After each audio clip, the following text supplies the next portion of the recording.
안녕하세요. 오늘도 레전드 채널에 방문해주셔서 감사합니다.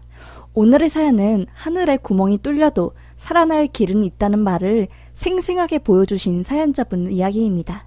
시원한 사이다 사연이네요. 오늘도 사연 재미있게 들어주세요. 그럼 시작하겠습니다. 안녕하세요. 아들 1명, 딸 1명 있는 아줌마입니다. 유튜브로 이런 사연 채널을 보는 게 낙이었는데 이렇게 제 사연을 보내게 되네요. 벌써 자식들은 전부 장가가고 시집가고 모두 훌쩍 커서 출가하였네요. 저는 전업주부입니다. 저희 부부는 어렸을 적 중매 결혼으로 만났었죠. 그때까지만 해도 제 친정이 잘 살았습니다. 동네에서 알아주는 땅 부자였고 남편네 집안은 학자 집안이었습니다. 그렇게 양가 집안 어른들의 의견으로 인해서 일사천리로 결혼을 하게 되었어요. 그때까지만 해도 제 나이가 20대 초반이었습니다.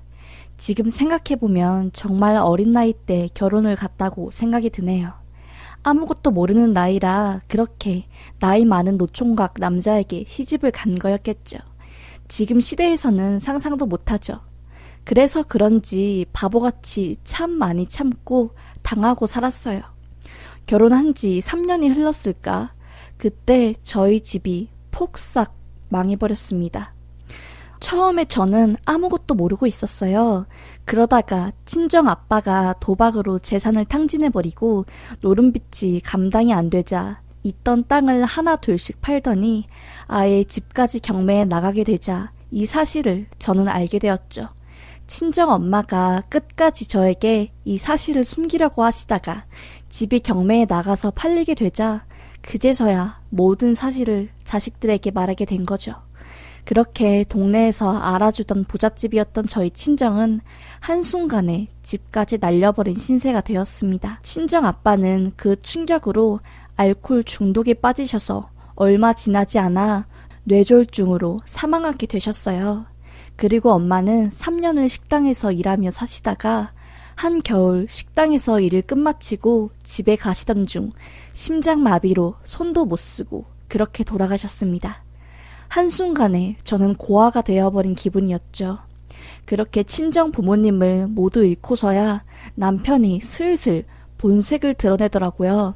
남편이 집안도 제 집안에 있는 돈을 보고 결혼했는데 이제 그 돈까지 없어지니 저를 하대하기 시작했습니다. 남편은 학교 일이 끝나고 진탕 술을 먹고 와서 애들한테까지 폭력을 휘두르고 그걸 막으려는 저한테도 폭력을 휘두르기 시작했지요. 처음에는 저도 맞고만 있지 않았습니다. 당신 뭐 하는 거야? 경찰 부른다. 정신 차려. 지금 나는 그렇다고 쳐도 애들한테까지 손대는 건 아니지. 학생 가르친다는 사람이 이래도 되는 거야? 지금 우리 집 망했다고 나 만만해서 본색 드러내는 거냐고 라고 반항을 하면 남편은 보잘것없는 기집애가 어디서 말대꾸야? 뭐라도 있어야지 그에 맞는 대우를 해주지. 급도 안 맞는 것이 어디서 굴러들어와서 우리 집에 쪽팔리게 하면서 무시하는 것이 일상이었죠. 남편이 폭삭 망한 우리 집안을 욕할 때면 저도 똑같이 받아쳐냈습니다. 남편이 장인어른 노름하다가 집안 다 말아먹고 온 동네에 니네 집 망하고 니네 엄마 식당일 하다가 그렇게 떠난 거 세상 사람들이 아는데 넌 무슨 자신감으로 얼굴 빳빳이 들고 나한테 따박따박 개기니? 넌 내가 술 취하고 집에 들어와서 개짓을 해도 뭐라 할 자격이 없어요. 라고 하면 당신이야말로 집안에 돈이 있어 뭐가 있어. 돈 보고 우리 집이랑 결혼한 거잖아. 당신도 속물이잖아. 당신이야말로 당신 빼고 다 교수의 선생에 한 자리씩 차지하고 있는데 지금 당신은 그 나이 되도록 공부만 하고 시간 강사하고 그렇게 해서 정교수는 언제 될래? 본수에 맞게 살아야지. 그놈이 정교수 한다고 몇 년을 가족들 고생시키는 거야? 쪽팔리게. 난 당신이 우리 아빠보다 더 쪽팔려. 라고 따박따박 대들었죠. 그렇게 말할 때면 어김없이 자기 분에 못 이겨 폭력을 사용했고요. 그 당시 가정폭력으로 경찰이 해줄 수 있는 거는 아무것도 없었습니다. 그냥 와서 중재하고 남편이 가라고 하면 갈 수밖에 없는 상황이었죠. 초반에야 계속 맞서 싸웠지만 계속되는 남편의 행동에 지칠 대로 지친 저는 그냥 무시하는 방법을 택했고 경제적인 능력이 없는 저는 아이를 다 키울 때까지만 악착같이 버텨서 남편한테서 탈출하자라고 생각했습니다. 그렇게 이악 물고 꾹 참고 아이를 키우던 중간에 남편은 결국 시댁의 힘으로 교수가 되었고 기세등등함과 막장 짓거리 등은 더더욱 심해졌어요. 집에 안 들어온 날들도 많았죠. 저는 남편을 포기한 상태였기 때문에 왜 안 들어오냐고 묻지도 않았습니다. 시어머니에게 아드님 바람난 것 같다고 말해도 당연히 본인 아들 편이셨지요. 남자가 사회생활하면 그럴 수도 있다는 둥, 너가 이해 못하면 어떡할 거냐, 이혼이라도 할 거냐 하면서 제 속을 후벼 파는 말씀만 하셨습니다. 정말 전형적인 아들 바보 시어머니. 예상을 안 했던 것도 아니지만 직접 면전에서 그런 말을 들으니 참 충격이 컸습니다. 다행히 아이들은 제가 지극정성으로 키우고 사랑을 준 덕분인지 모두들 좋은 대학교에서 탄탄한 직장을 잡아 결혼을 하였습니다. 어릴 때부터 지속적으로 남편이 폭언과 폭행을 당한 아이들이라 그런지 결혼하고 나서는 남편과 연락을 아예 안 하더라고요. 전부터 계속 아이들은 말했어요. 분가만 하면 애비놈이랑은 연락 죽어도 안 한다고요. 남들이 들으면 폐륜이라고 하겠지만 저는 충분히 아이들이 이해가 갔습니다. 저도 매일매일 이혼하고 싶었지만 아이들을 보고 꾹 참고 살았으니까요. 그렇게 아이들이 분가를 하고 저도 이제 한시름 놓아도 되겠구나 싶었을 때 시어머니가 치매 판정을 받으셨습니다. 평소에는 그렇게 시어머니를 등한시하는 남편이 본인 엄마가 아프다고 하니 장남인 본인이 모셔야 한다고 그렇게 악을 쓰고 집으로 모시고 왔죠. 저는 절대로 어머니 못 모신다고 다시 개고생하라는 거냐고 말했지만 남편의 막무가내는 제가 말릴 수 없었습니다. 시어머니 치매가 초반에는 그렇게 심하지 않으셨어요. 똥 오줌은 가릴 정도였으니까요. 다만 했던 말 계속하고 시도 때도 없이 쓸데없는 질문들을 쏟아내는 것 빼고는 그럭저럭 살만했습니다. 그렇게 시어머니를 모신 지 6개월 정도 되었나? 남편이 술집 여자에게 돈을 대주며 만나고 있다는 사실을 알게 되었습니다. 참 인간이 아니구나 싶었어요. 세상 쪼잔하고 짠돌이 남편이 살림할 돈도 아깝다며 제대로 안 줘서 제가 주말마다 나가서 식당에서 일한 돈으로 아이들 뒷바라지 했는데 그 돈 아껴서 술집 여자한테 주고 있더라고요. 폭발할 대로 폭발했죠. 본인 엄마까지 내가 데리고 살아주는데 지금 이게 뭐하는 짓인가 싶었습니다. 제가 딱 남편의 불륜 사실을 알게 될 무렵에 시어머니 치매 증상이 더 심해진 시기였지요. 변기에서 손을 씻는다거나 본인이 싼 대변을 화장실 벽에 발라놓던가 하는 일이 생겼지요. 그래서 더 참을 수 없이 화가 났습니다.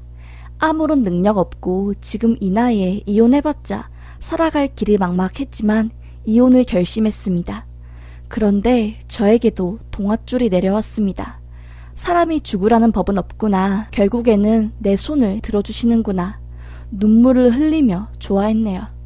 제가 옛날부터 로또를 사는 버릇이 있었습니다. 남편이 폭력이 시작되고 미래가 없던 저에게 그냥 일종의 일주일을 버티게 해준 그런 도구로 일주일에 1,000원 한 장짜리, 그게 유일한 저희 사치였습니다.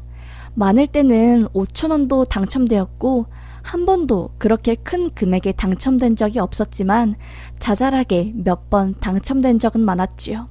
그렇게 남편의 불륜 사실을 알게 되고 시어머니까지 증상이 심해지니 아이들에게 이혼을 하겠다고 말을 하고 결심을 한 상태였지요.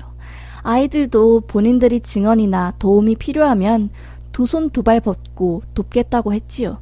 그렇게 이혼을 결심하고 갑자기 지갑에 있던 로또 종이가 생각나더라고요. 그날이 월요일이었으니 당첨번호가 발표된 지 좀 지났었지요. 번호 맞추어 보는 시간이 일주일 중 제가 가장 좋아하는 시간이니 이혼 문제로 골치가 아프던 중 로또나 확인해보자 하고 핸드폰을 통해 로또 당첨번호를 검색했습니다. 한 개, 두 개 비교하는데 손이 덜덜덜 떨리더라고요. 당첨번호 5개가 맞았습니다. 그리고 그 옆에 있는 보너스 번호까지 똑같았어요. 추첨 날짜와 제가 산 로또 회차가 맞는지 수도 없이 확인하고 심장이 터질 것 같더라고요. 2등이었습니다. 2등이요. 놀라서 웃음도 안 나오고 그냥 눈물만 줄줄 흘렸습니다. 끽소리도 못 내고 그냥 눈물만 흘렸네요. 이 당첨금이면 혼자서 작은 방 하나 얻어서 살 여유는 되겠다. 변호사 비용도 되고 드디어 몇십 년 고통받던 인생에서 벗어날 수 있겠구나 싶었습니다. 제 또래 사람들이 보기에 이 돈이 얼마 안 되는 것처럼 보이겠지만 저는 이 당첨금으로 인생을 바꿀 만큼 그 당시 저에게 큰 돈이었습니다. 그렇게 동네 농협은행점에 가서 당첨금을 수령받고 세금을 떼니 4천만 원이 조금 넘는 금액이더라고요. 그렇게 저는 변호사를 찾아가 이혼 준비를 시작했죠. 그때 알게 된 사실인데 제가 남편과 오랜 세월을 살았기 때문에 재산 분할에서 유리하다고 하더라고요. 그렇게 저는 변호사님을 찾아가 소송 준비를 하였습니다. 결국 소장을 접수하였고 만만히 준비를 하고 남편에게 이혼 선언을 할 준비를 하였죠. 이혼 선언을 하려고 마음먹은 날 남편이 밤 늦게 들어와 밥 달라고 소리 지르고 화장실에 똥 왜 안 치우냐고 난리를 치더라고요. 딱 말했습니다. 나 이제 당신이랑 안 살아. 네 엄마 싼 똥 네가 치워. 내가 노예야? 언제 동안 네 밑에서 하녀짓 하고 살 줄 알았어? 나 이제 애들 다 키워서 시집 장가 보냈고 니랑 살 이유도 없어. 곧 니한테 소장 하나 날아갈 거니까 그렇게 알아라. 더러워서 진짜 어디서 별 사람 같지도 않는 것이 내 인생에 들어와서 지랄하는 거 참아줬더니 이제는 네 엄마 수발까지 들라고 하면서 바람을 피니? 네가 사람이야? 정신 차려. 너는 나 없으면 끝이야. 내가 없어지고 그때 가서야 내 빈자리가 얼마나 큰지 느낄 때면 난 네 옆에 없어. 라고 말했습니다. 그러자 남편은 미쳤냐? 빨리 밥 주고 똥 이거 치우라고. 너가 나랑 이혼할 수 있을 것 같아? 너 뭐 먹고 살려고? 지금까지 내 돈으로 살아왔으면서 너 이혼하면 어떻게 되는 줄 알아? 주인 일은 똥강아지 되는 거야. 확 진짜. 하면서 또 폭력을 쓰려고 하더라고요. 이때다 싶었습니다. 손 쓰는 버릇 아직도 못 고쳤니? 때리고 싶으면 때려. 나 경찰 불러서 너 이거 폭행으로 신고할 거고. 나 이혼소송 너한테 걸었거든? 너 바람난 거랑 여태까지 나 너한테 폭행 당하고 산 거 애들이 다 증언해 줄 거고. 안 그래도 너한테 불리한데 한번 해볼 테면 해봐. 그럴수록 네 돈은 나한테 오는 거니까. 그리고 이제 시어머니, 아니 네 엄마 똥칠하기 시작했다. 너가 어디 한번 똥 치워봐. 그동안 내가 했으니 그 고통 너도 한번 느껴봐야지. 라고 하니까 남편은 저를 때리려고 하던 손으로 물건을 던지더라고요. 그러고서는 미친년이니 뭐니 쌍욕을 했습니다. 본인 분에 못 이겨 소리소리 지르고 아주 짐승 같았네요. 그렇게 그날 이후로 저는 집에서 나왔어요. 한 달 정도 딸 집에 들어와서 살다가 결국 딸에게만 제가 목돈이 생긴 사실을 알리고 저와 딸이 제가 혼자서 살 집을 알아보고 사위와 딸이 돈을 조금 더 보태줘서 작은 전셋집으로 보금자리를 마련했습니다. 혼자 사니 그렇게 행복할 수가 없더라고요. 남편과 함께 있을 때는 눈 뜨는 것도 고통스러웠는데 이제는 혼자서 여유롭게 아침에 밥 안 차려도 되니 참 속 시원하고 편하더라고요. 몇십 년 만에 자유를 얻었으니 당연한 행복이었겠죠. 자식들도 당연히 제 편을 들어주었고요. 소송을 하는 동안 자식들이 있어서 참 많이 의지되었습니다. 아직 이혼 소송 중이지만 변호사분이 반성 없는 남편 측 태도에 위자료도 통상적인 금액 중에서 조금 더 높게 측정될 수 있고 재산 분할도 크게 걱정하지 않아도 된다고 해서 요즘은 잠도 잘 자고 싱글벙글 웃으며 지내네요. 판결 나면 받은 돈으로 평생 꿈이었던 작은 가게를 하나 낼 생각입니다. 아직 판결이 확정난 거는 아니지만 남편과 떨어져 살고 있다는 사실 자체만으로도 행복하네요. 정말 로또로 생긴 목돈이 저에게 이런 자신감과 여유를 주게 될 줄은 꿈에도 몰랐습니다.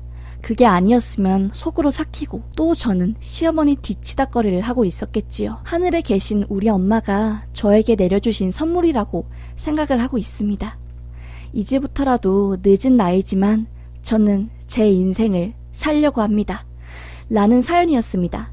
사연을 읽으면서 그렇게 열악한 환경 속에서도 자식들을 다 키워내시고 심지어 시어머니까지 돌보신 사연자분이 너무너무 대단하게 느껴졌네요. 정말 죽으라는 법이 없듯이 막다른 골목에 닥쳤을 때 사연자분이 산 로또가 드라마처럼 신의 한 수가 되었다는 생각이 듭니다. 정말 기쁘고 제 일처럼 기분이 좋네요. 사연자분이 말씀하신 대로 앞으로는 사연자분의 인생을 사시면서 마음껏 찬란한 미래를 펼쳐가셨으면 좋겠습니다. 그럼 오늘도 레전드 사연을 시청해주셔서 감사합니다. 레전드 채널은 대한민국 국민들이 모든 갈등이 해소되는 그날까지 함께 동행하겠습니다. 감사합니다.